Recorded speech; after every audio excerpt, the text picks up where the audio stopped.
Hello everyone and welcome to Good Morning Greece, a podcast mini-series presented by Pangolin, the conservation podcast. I'm your host, Jack Baker, and today, as I have been all this week, I am back on a beach in sunny Zakynthos. Slightly more windy Zakynthos today, so you might hear some more waves. But I am here to tell you all about some of the fantastic, amazing conservation stories of Greece. So far this week, we've talked about animals, we've talked about legends, we've talked about myths, we've talked about ecotourism, and today I am back to tell you about some plants. With a specific focus on more myths and legends. Everyone seemed to really like that yesterday, so I'm back to tell you a little bit more about those. And the reason I wanted to talk about plants today, in relation to myths and legends and kind of Greece, is that I think, and it's something that's kind of come to me in the last few days. Maybe there's lots of research out there about it, but I'm on my holidays, so I haven't read it.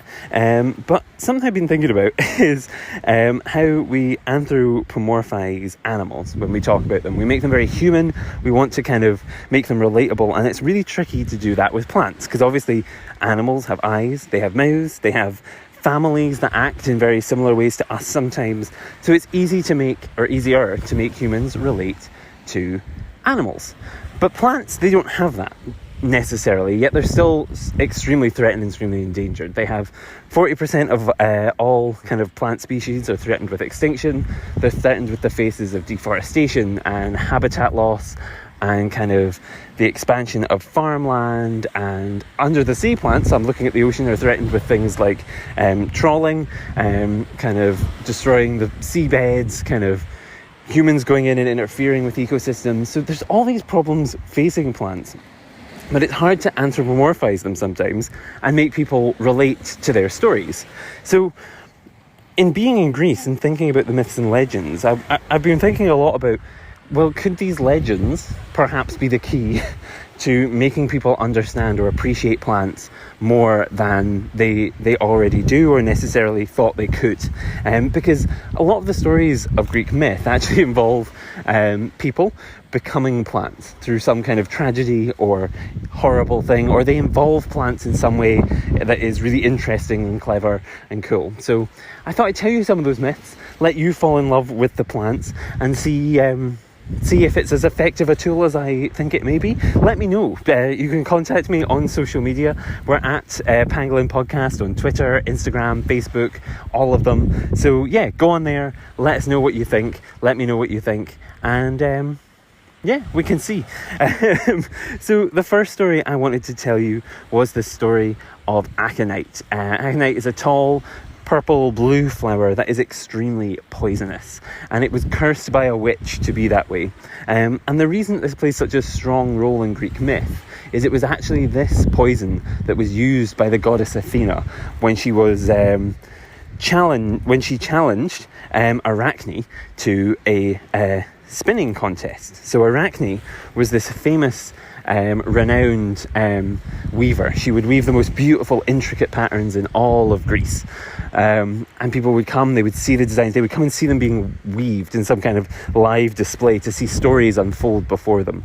But Arachne, because of this, got quite big-headed. She thought she was the best, she thought she was the bee's knees, and the goddess Athena did not like that. The goddess Athena especially did not like that when Arachne had the nerve to say she was the finest in all of Greece, and not even the goddess Athena could do what she did. Now, in her clever way, Athena came down, presented herself in her kind of earthly form, and came to Arachne's show. She watched from the back, disguised herself as an older kind of woman, and hid herself away. Then at the end, she challenged Arachne. She said, "Oh, so you really think you are the greatest in the land?" And Arachne replied, "Of course, I am unchallenged by all, even the goddess Athena."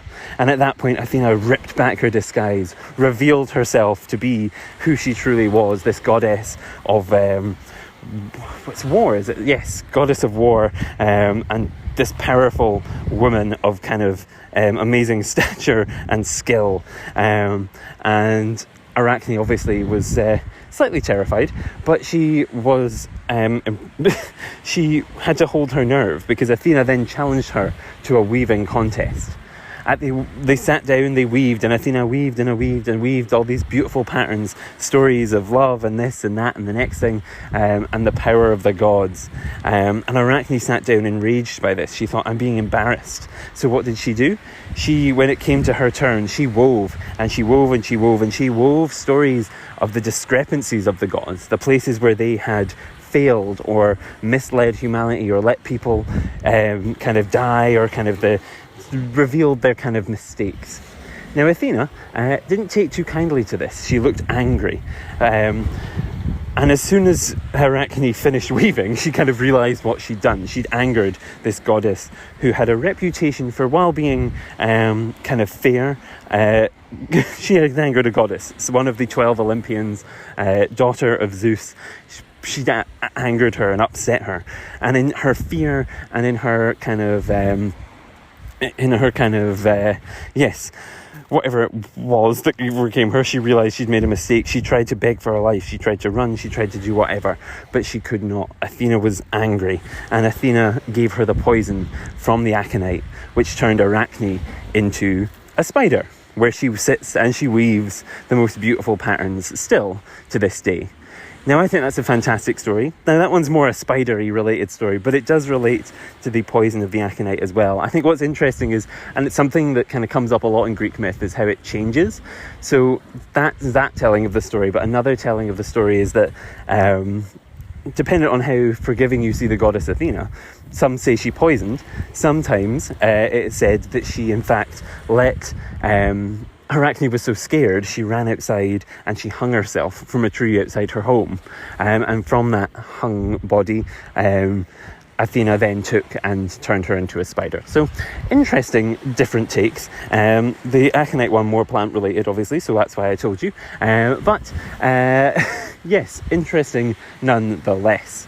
So yeah, that's kind of the first one I wanted to tell you. And I think the second one is they kind of relate to one another, because there's two stories here that are very, very similar. And again, goes to show the kind of similarities, the oddness of Greek myth, that sometimes stories do one thing, sometimes stories do another thing. Sometimes the same story involves two completely different characters.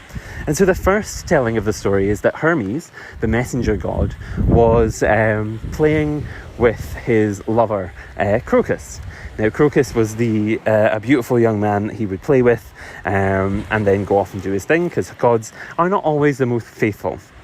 But when he was with Crocus, he was so happy, he was overjoyed. And one day they were out playing with a discus, and Hermes threw the discus and it cracked poor Crocus on the side of the head, where he fell dead, because a god has a mighty strong arm. It will take you out if it hits you.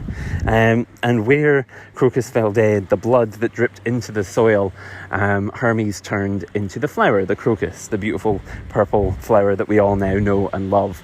And so that's kind of one telling. But a similar telling of that story is to do with the hyacinth. So another beautiful, incredible flower. And this one is slightly different in that this one has a bit more malice behind it. This was not an accident.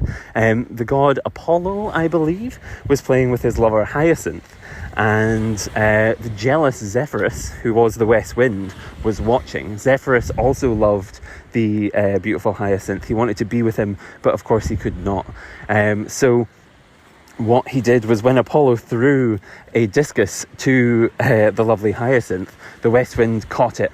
He picked it up and he made the disc careen into the neck of Hyacinth, and it murdered him dead. He fell to the ground, and there he lay. And from that, the god Apollo turned him into a hyacinth flower that we know and love today. So two very similar stories, all kind of wrapped up in one, same kind of plot. It's different gods, kind of interesting nonetheless. Of course, the most famous story of flowers in Greek myth, perhaps, is the story of Echo and Narcissus, where Echo is a little nymph who is cursed by the god Hera, queen of the gods, Hera, I should say, give her proper respect, because she hides the fact that one of her sisters is having an affair with Zeus, Hera's husband. Hera is obviously not happy about this, and Echo is cursed with the fact that all she can do is repeat what she hears. So she hears someone say hello, she can only say hello. She says, they say goodbye, all she can say is goodbye. She can just repeat anything that is fed to her. Now, of course, over time, we know maybe where this story is going with Echo, but we don't know how she manifests, perhaps. So I'm going to tell you that today, how she manifests herself as the Echo that we still hear in caves and things today.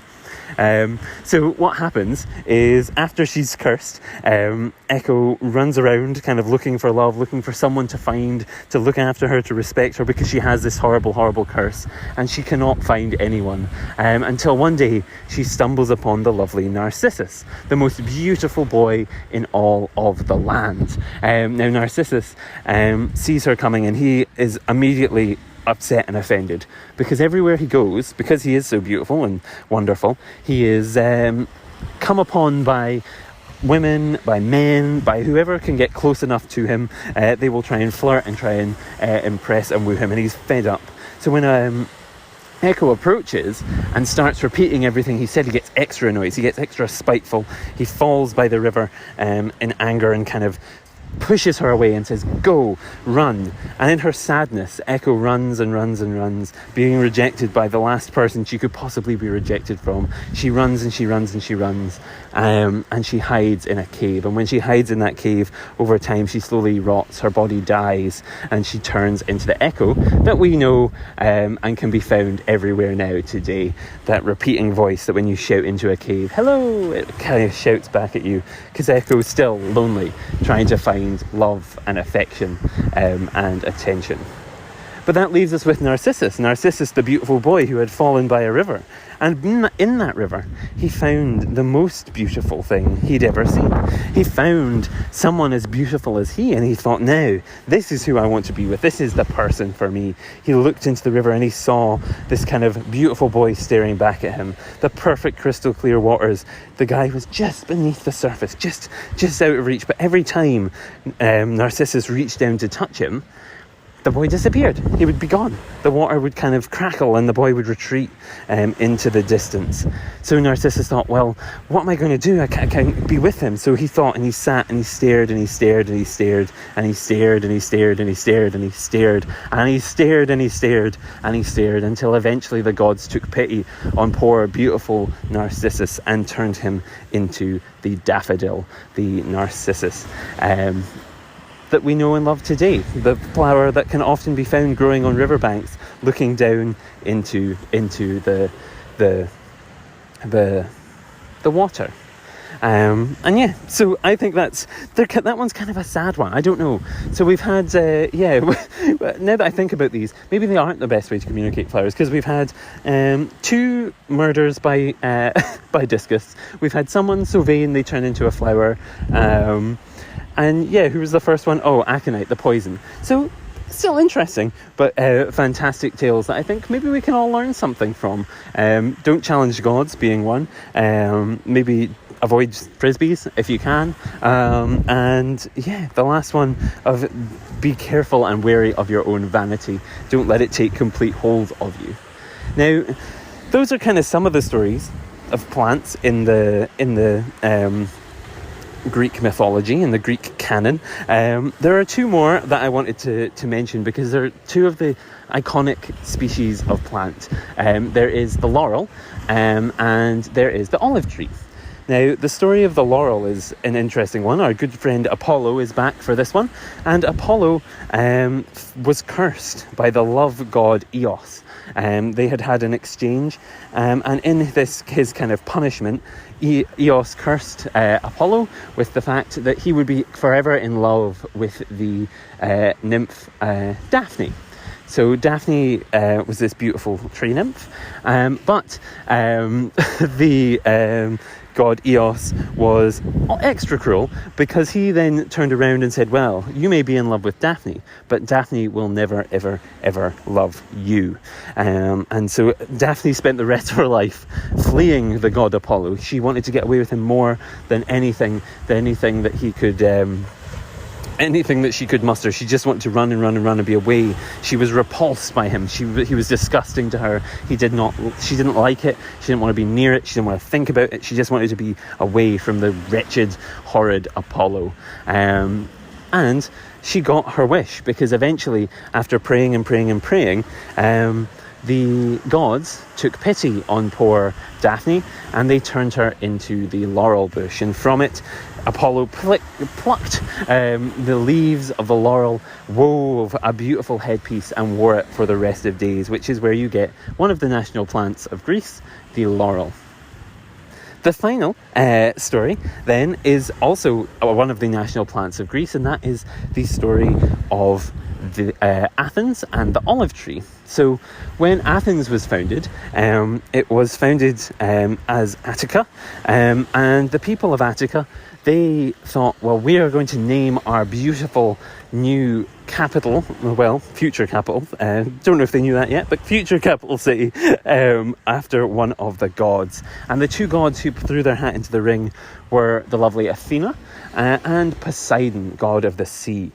And so it was decided that whichever of the gods, whomever of the gods, whatever it is, could produce the best and most kind of impressive gift to Attica, the city would be named after them. And so Poseidon, he rose up and he struck the rock that is above Athens. He hit it with all force, and from it sprung a beautiful fountain of water. Water poured and it ran, and it was cool and it was beautiful, but it was effectively useless, because that water the god of the sea cracked from that rock was salty. It wasn't usable, it wasn't drinkable by man, it wasn't as beautiful and wonderful a gift as perhaps he would have intended. So smug Athena came along and thought, I will give them something they can use. I'll give them something fantastic. I'll give them something magical. I'll give them something incredibly useful to them. And so she planted the head of her spear, and from the head of her spear sprouted the first olive. And it is said now that since then, every olive tree of now Athens, named after wonderful Athena, is descended from this original that Athena planted herself in the competition to be named, to have Athens named after her, which I think is a beautiful, fantastic story to kind of end on, because it's the iconic plant of Greece. Olive oil obviously plays a huge role in their kind of food and cooking and culture, and the olive tree itself is kind of this icon of Greece and the Greek countryside when you go around and see them. And so to have this kind of wonderful origin story for it, I think is absolutely fantastic. And that's why I kind of my voice went a bit funny there. That's why I kind of wanted to tell these stories, because they make you fall in love with plants. And I don't know if it's just me thinking too much about it, or I don't know if it's just whatever it is, but I do think that plants have this rough break of not being able to be anthropomorphized as easily as animals. And so I wondered, what do you think? Do you think that's the case? Do you think these stories could help inspire people? If so, please let me know, because I'd love to hear your take. I'd love to hear what you had to say. I'd love to hear your favourite Greek myths. And I'd love to know if these kind of stories helped you gain a new appreciation for plants, or perhaps a fear of the Greek canon of kind of mythological deities. I'd be intrigued to know what you all thought of them, and who your favourite gods are. That would be fun. If you want to let me know that would be really, really interesting. Because I'm really into Greek myths, and I never get a chance to tell them, so I'm glad I got the chance to tell them here. That's the real reason for this. Nothing to do with anthropomorphizing. It's just an excuse for me to tell Greek myths. No. But I hope you've enjoyed this kind of different episode for me. I hope you've enjoyed hearing these incredible stories about these amazing, beautiful plants. And yeah, please let me know what you think. You can follow us on social media. We're at Pangolin Podcast on Twitter, Instagram and Facebook, so make sure to follow us on there. You can also follow us on your podcast streaming service of choice. We've got a couple more, maybe one more of these to go. I think the last episode of Good Morning Greece will be coming out tomorrow, unless something really exciting happens, so make sure to subscribe so you don't miss out on it. And yes, thank you so much for listening. This has been very different for me. I've loved it. I used to do storytelling in high school because I was one of those people who liked to be a bit different and do all the clubs that would be considered nerdy, but actually were the most useful ones because they actually taught you real life skills. So it's been great fun for me to kind of help share these stories with you, and I hope that you enjoy them and tell them to people around you. But yes, before I ramble for too much longer, I just want to say another massive thank you, another massive, send all my love to all of you. And one more time, goodbye, Greece. Bye.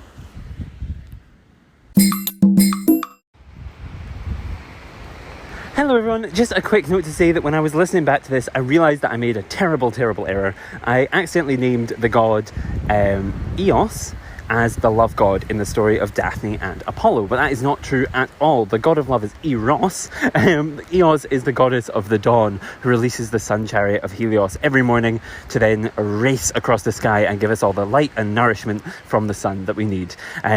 Eros, as I say, god of love. They're all very similar names, and it's first thing in the morning here. I'm very sorry. I hope it didn't ruin it for anyone.